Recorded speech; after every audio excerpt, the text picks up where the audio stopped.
Cette émission est une production de la télévision régionale des Moulins.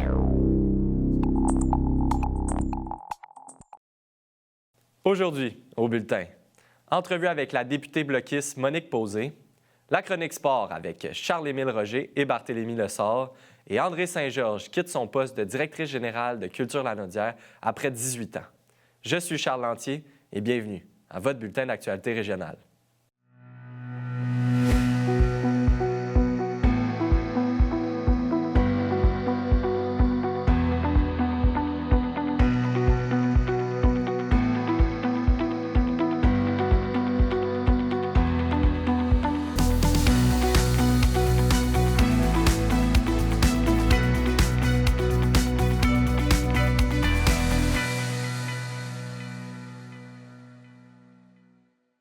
Bonjour, Mesdames, Messieurs. Bonne année à tous. Content de vous retrouver pour une toute nouvelle saison du bulletin. Le début d'année est marqué par un tournant politique alors que le premier ministre Justin Trudeau a annoncé sa démission. J'ai pu m'entretenir avec notre chroniqueur politique Mathieu Bélanger afin de faire le point sur la situation, mais aussi pour parler des effets que cela aura sur les Lanaudois. On l'écoute. Justin Trudeau a annoncé sa démission, qui n'est pas effective immédiatement. Ça aurait été étonnant aussi, ça aurait été compliqué. Donc, il a annoncé sa démission vers la fin mars, en fait, quand que le prochain chef libéral va être choisi, pour que le Parlement, et une prorogation du Parlement pour que le Parlement recommence à siéger vers la fin mars. Donc, d'ici là, il doit y avoir un nouveau chef du Parti libéral. La prorogation, c'est le suspens des travaux du Parlement. Donc, il n'y a plus rien qui se passe au Parlement pendant ce temps-là. Il y a une course qui est mise en place, dont les modalités vont être présentées au courant des prochains jours, sûrement la semaine prochaine, pour choisir une nouvelle personne qui va être chef et qui aura le gros défi, et ça, c'est pas peu dire, de mener le Parti libéral en campagne électorale au plus tard, du plus tard en octobre prochain, selon la loi, mais selon toute vraisemblance, dès avril-mai, devant le Parti conservateur en particulier. En fait, le départ de Justin Trudeau risque de rien changer dans la région directement, à cause de l'appui fort envers le Bloc québécois depuis un certain temps.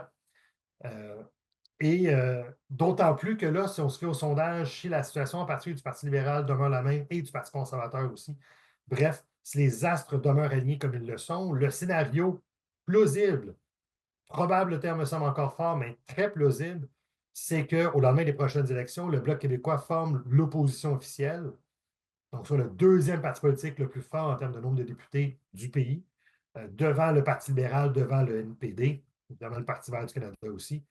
Et c'est un qui ne s'est pas produit depuis 1993.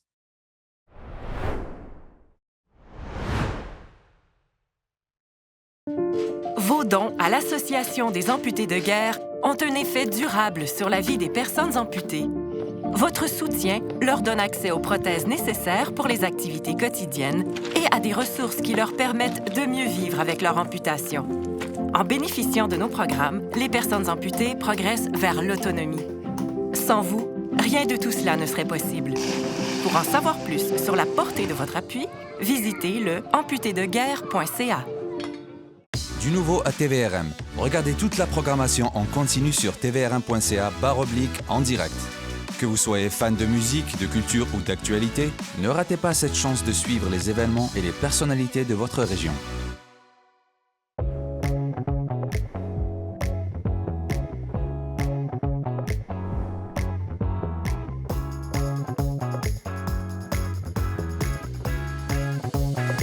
Bienvenue à Cuisine du Monde. Oui, c'est exact. Je comprends. Je dois dire que c'est très piquant. Ça bouge sur le table. Parce que la cuisine, c'est le patate. Oui. C'est vraiment très, très bon. Bon appétit.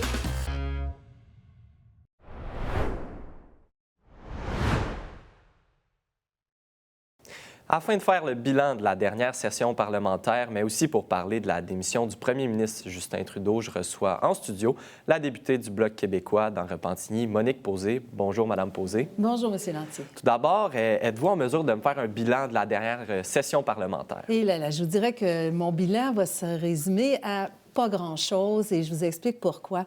C'est que dès la fin septembre, les conservateurs ont amené une motion de privilège et qui a été acceptée par le président de la Chambre, Ce qui fait que la motion de privilège, ça passe avant tout. Alors, depuis la fin septembre, le Parlement est complètement paralysé. Il n'y a aucune loi qui peut se débattre ou qui peut se voter. C'est que la motion de privilège qu'on a fait, dans le fond, octobre, novembre, décembre. Alors, le bilan de cette session-là, c'est pas loin de zéro. Puis, moi, je suis au comité, vice-présidente du comité permanent de la Chambre des communes sur l'environnement et le développement durable. Là, on a essayé d'avancer aussi, mais les conservateurs font beaucoup, ils bloquent beaucoup les travaux.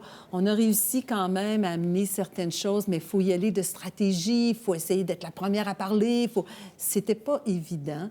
Alors, même au niveau du comité environnement, où on aurait pu, on avait de beaux dossiers, de belles études à faire, ça a été ralenti beaucoup, là. Mais quand même, il y a des petites choses qui ont été faites, mais tout est au ralenti, puis à la Chambre des communes comme telle. À part de la période de questions, il n'y a rien qui pouvait se passer, aucun discours, aucune loi sérieuse qui pouvait se faire. Non, c'était unique. D'après ce qu'on entendait des gens autour de nous, ils n'avaient jamais vécu ça.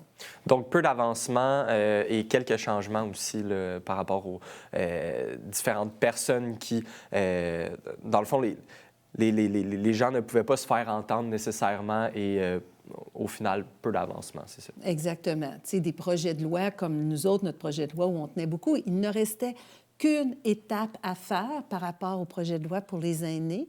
Et tout le monde avait voté, les autres votes, ça avait passé à l'unanimité.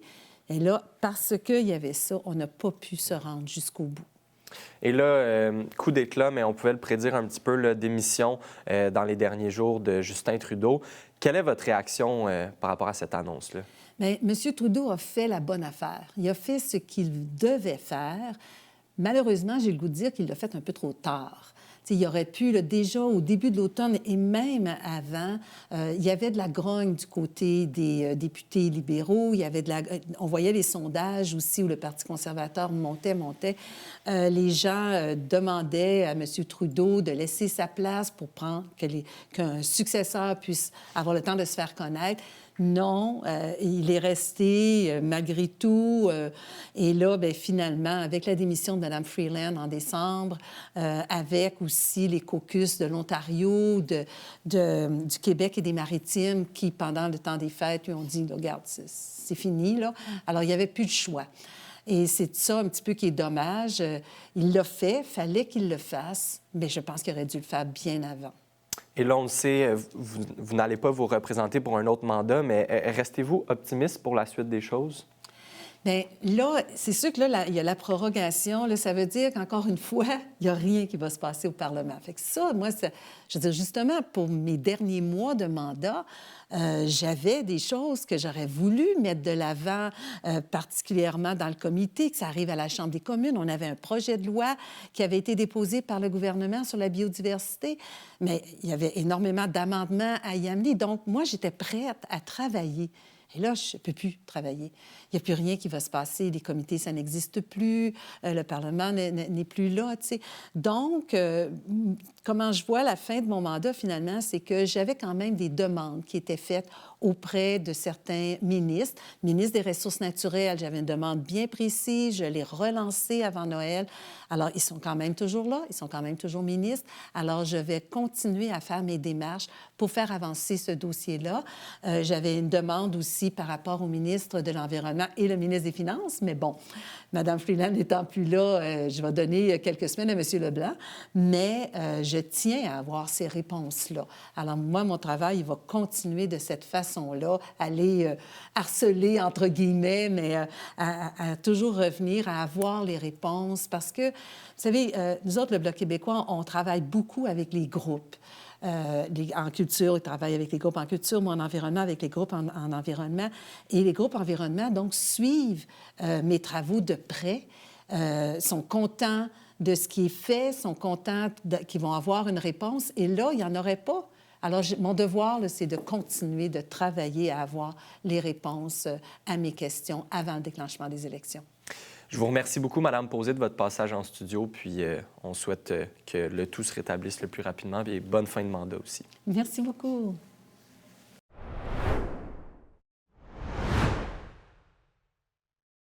Rendez-vous sur le site de tvrm.ca. Consultez votre programmation, vos émissions et l'actualité dans l'anneau d'hier. Si vous désirez revoir ou si vous avez manqué un épisode, n'ayez crainte, toutes vos émissions se retrouvent sur votre site Internet. Devenez membre de TVRM, c'est contribuer au développement de sa mission et de sa communauté. Ne manquez pas votre bulletin en direct le mardi et le jeudi midi pour être informé de tout ce qui se passe dans votre région et plein d'autres émissions sur votre communauté. La télévision régionale des Moulins, pour voir et être vu.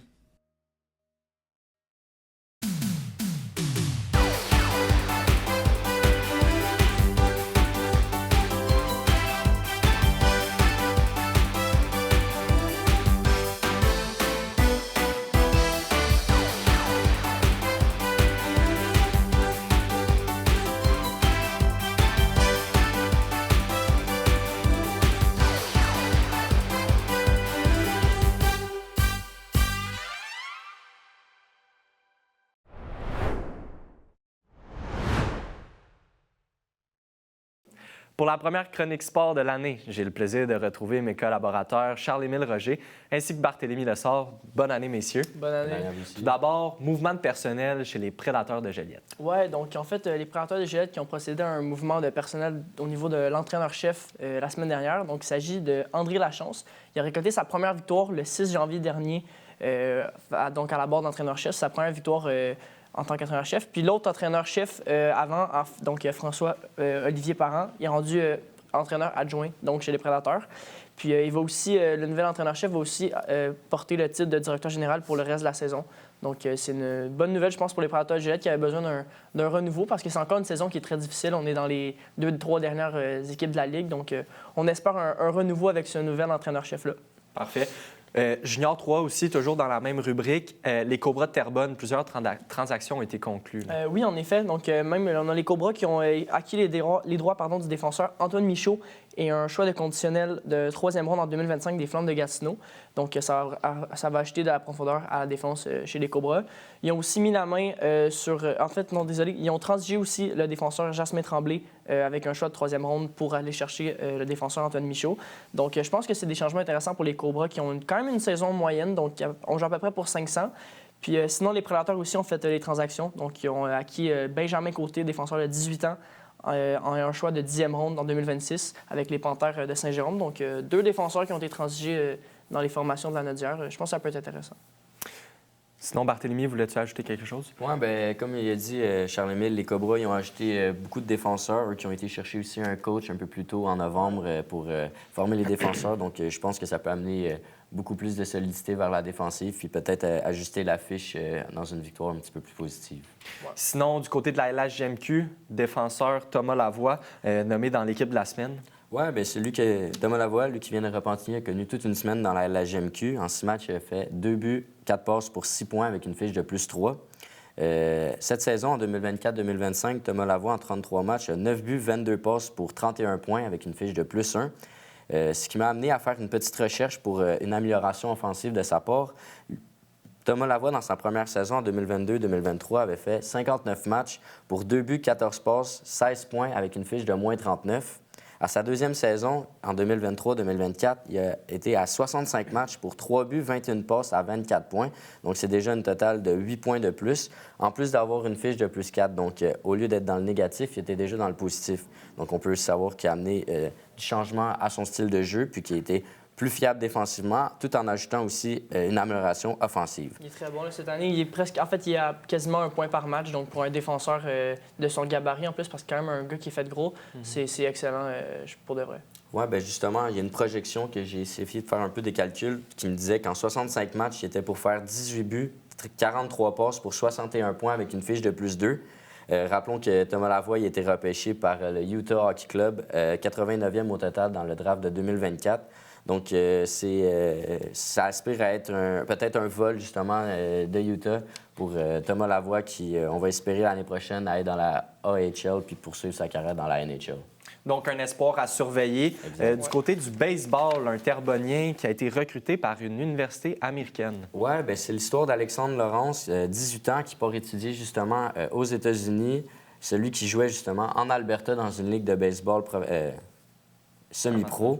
Il s'est fait il s'est fait scouter, comme je pourrais dire, dépisté par un coach qui est renommé dans la MLB. Son nom n'a pas été nommé, évidemment, mais il a été conseillé à plusieurs universités américaines qui jouent dans la Division 1 d'aller offrir une bourse à Thomas. Puis c'est l'université du Nebraska qui a reçu qui a offert une bourse de 80 % à Thomas, à Alexandre Laurence. Puis Alexandre Laurence, il planifie faire ses études en kinésiologie pour devenir un futur physiothérapeute si sa carrière de baseball professionnel ne fonctionne pas.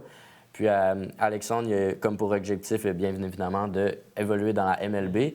Puis si ça ne marche pas, évoluer dans les circuits professionnels en Australie puis au Japon. Je pense que c'est très bon pour le baseball, surtout au Québec, parce qu'on en voit de plus en plus des jeunes Québécois qui se font repêcher soit dans la MLB, puis même qui ont des offres universitaires aux États-Unis. Comparé à il y a 10 ans, le marché a beaucoup évolué, beaucoup de recruteurs qui viennent voir au Québec parce qu'on a des très bons joueurs de baseball. Oui, bien justement, Alexandre il a dit qu'un de ses idoles, c'était Russell Martin, puis qu'il trouvait son parcours bien évidemment inspirant, donc il aspire à suivre les traces de Russell Martin, un autre Québécois qui a évolué dans la MLB. Effectivement. Charles-Émile, Barthélemy, merci beaucoup, messieurs, d'avoir été de passage en studio pour cette chronique sportive. Merci. Plaisir.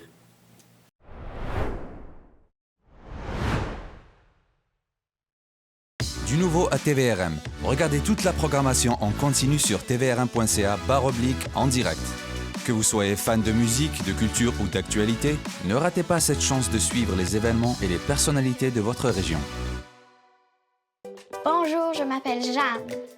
Je porte une jambe artificielle tous les jours pour marcher et courir. L'Association des amputés de guerre me donne les prothèses dont j'ai besoin pour faire du basketball, du soccer et de la randonnée en famille. Je peux faire tout ce que j'aime grâce à votre générosité. Quand vous donnez aux amputés de guerre, vous aidez les enfants comme moi. Merci. Rendez-vous sur le site de tvrm.ca. Consultez votre programmation, vos émissions et l'actualité dans l'Anaudière. Si vous désirez revoir ou si vous avez manqué un épisode, n'ayez crainte, toutes vos émissions se retrouvent sur votre site Internet. Devenez membre de TVRM, c'est contribuer au développement de sa mission et de sa communauté. Ne manquez pas votre bulletin en direct le mardi et le jeudi midi pour être informé de tout ce qui se passe dans votre région et plein d'autres émissions sur votre communauté. La télévision régionale des Moulins, pour voir et être vu.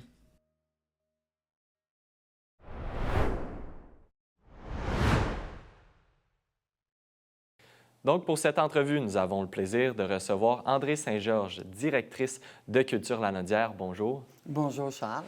Tout d'abord, la semaine dernière, vous avez annoncé votre départ, en fait, après 18 années à la tête de Culture Lanaudière. J'imagine que ça a beaucoup évolué là, au cours de votre passage. Je suis arrivée en 2007.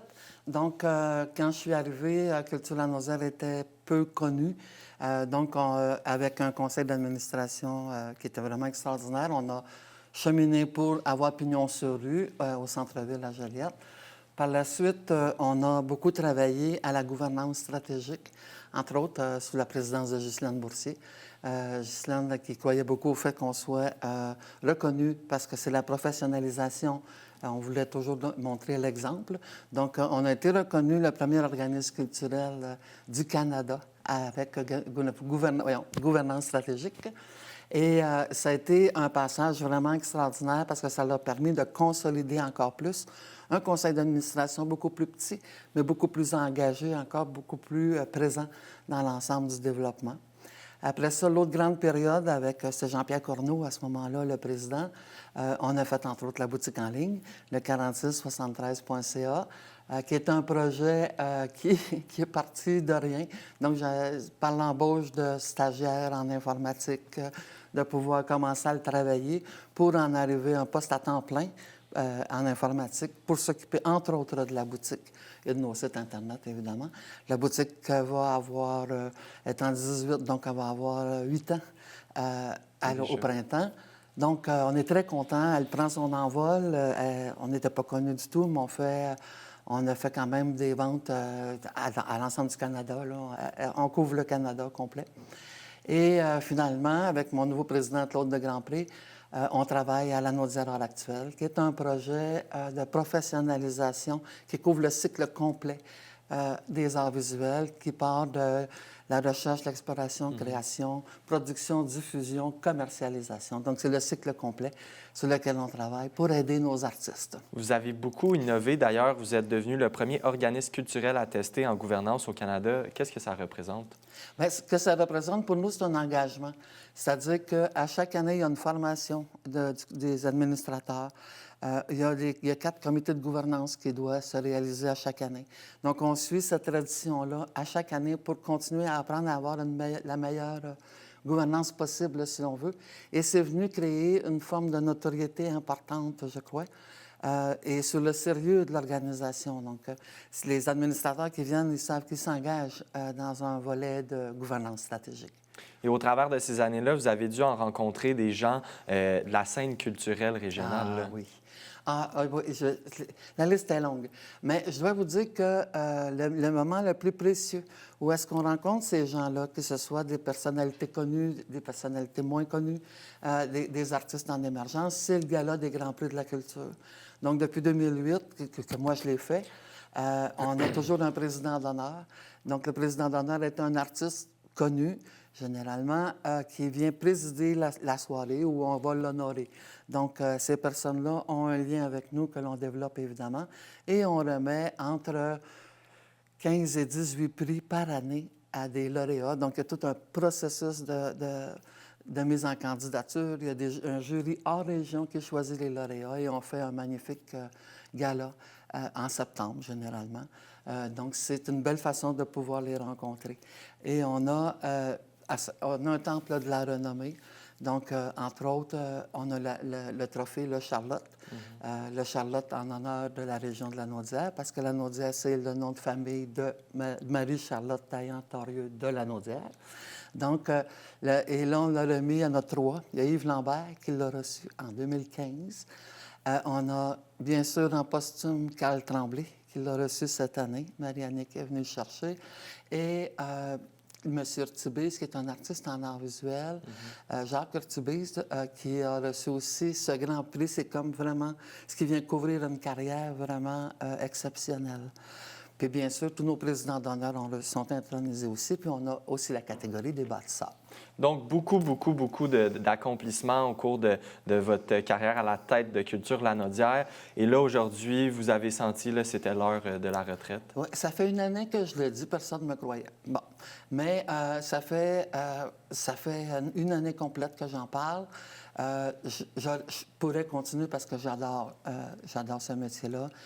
Culture Lanaudière et Lanaudière, pour moi, c'est précieux, c'est vraiment extraordinaire. Mais je suis rendu à un âge où est-ce qu'il faut que la relève prenne sa place. Donc, je considère que j'ai fait tout un bon bout de chemin, on a fait 3 virages importants. Et bien sûr, une nouvelle personne, plus jeune, avec des idées neuves, qui pourra compter sur une équipe extraordinaire. Parce que j'ai une toute petite équipe, mais ils sont fabuleux. Et il pourra compter sur ces personnes pour l'aider, puis à propulser encore la culture, du moins, à poursuivre tout ce qu'on a commencé. Donc oui, Mathieu Lagacé, qui entrera en poste au mois de janvier pour prendre la relève. Lors de votre passage à Culture Lanaudière, qu'est-ce que vous allez retenir? Oh mon Dieu, je vais retenir quoi? Je vais retenir de la découverte. Moi, j'ai découvert des artistes extraordinaires. Autant quand je fais des accompagnements que quand on les voit en prestation, que ce soit en art de la scène, en art visuel, en métier d'art, en littérature. Toutes les disciplines sont couvertes dans la Naudière. J'ai aussi découvert des partenaires extraordinaires aussi. J'ai dit extraordinaire souvent, vous savez, c'est extraordinaire. Des partenaires qui sont fidèles, rigoureux, qui sont là depuis 18 ans dans nos activités que l'on fait. Le Grand Prix Desjardins, c'est depuis sa création en 91 que Desjardins est là. Donc, j'ai retenu une belle façon de côtoyer ces gens-là avec leurs différences, évidemment, l'esprit créatif, d'avoir l'esprit de la production, de voir les organismes culturels qui travaillent fort. Donc, je retiens que la beauté de la culture. Et là, vous ne restez pas trop loin non plus. Là, vous restez en poste chez Culture Lanaudière, mais avec un nouveau poste, en fait. Oui, moi, au fond, je reviens de vacances le 6 janvier. Le 13, Mathieu prend le siège. Moi, je deviens chargé de projet parce qu'il y a 3 gros dossiers qui sont importants au moment où on se parle. Le dossier de Lanaudière à l'actuel, que je vous parlais, qui est le dossier qui couvre le cycle complet en art visuel. Et ce projet-là a particulièrement 2 visées. Un, la professionnalisation, l'ouverture sur le numérique, la création numérique, mais évidemment permettre à nos artistes de pouvoir s'inscrire dans les banques d'artistes, entre autres pour la loi du 1 qui est le projet d'intégration à l'environnement et construction, là, la loi du 1 je n'ai pas tout son nom. Et donc, ce dossier-là, il est important. Et pour ce faire, Culture Lanaudière va devenir, en tout cas, on travaille pour devenir un diffuseur reconnu. Donc, les expositions qu'on va pouvoir proposer vont pouvoir être comptabilisées par les artistes. Parce que dans la région, il n'y a que le musée d'art qui a cette accréditation. Mais le musée d'art, ce n'est pas dans sa mission de faire cette partie-là. Donc, on travaille en collaboration avec eux. Et vous allez rester pas trop loin pour zioter un petit peu ces projets-là? Bien, je continue à monter ce projet-là. Okay. Ça, je suis chargé de projet pour celui-là. Je fais aussi toute la partie de la Fondation pour créer notre fonds de dotation à Philanthropie Lanaudière. Puis là, on commence à développer... ça prend beaucoup de temps, mais on arrive à un point culminant avec la communauté autochtone. Donc, c'est ces dossiers-là sur lesquels je vais travailler. Et bien sûr, la transition avec Mathieu. Oui, mais super. Merci beaucoup pour votre passage, Mme Saint-Georges, en studio aujourd'hui. Et je vous souhaite, félicitations premièrement pour ces 18 années à la tête de Culture Lanaudière et je vous souhaite le meilleur pour la suite. Bien, merci Charles, merci TVRM, puis je te souhaite de joyeuses fêtes. Merci beaucoup. Merci.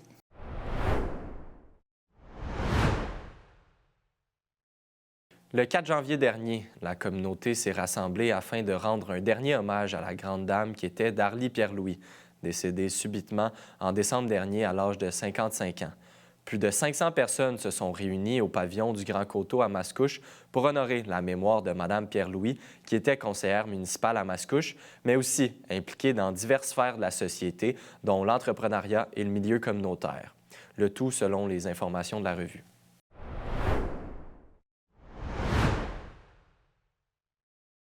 C'est ce qui conclut votre bulletin d'actualité régionale. Merci d'avoir été des nôtres pour la première de la saison. On se retrouve ce jeudi. D'ici là, vous pouvez consulter le site Internet de TVRM ou encore notre chaîne YouTube afin de voir ou revoir nos émissions. Restez à l'antenne puisque c'est Fibre qui suit, animé par Pierre Bertillon. À bientôt.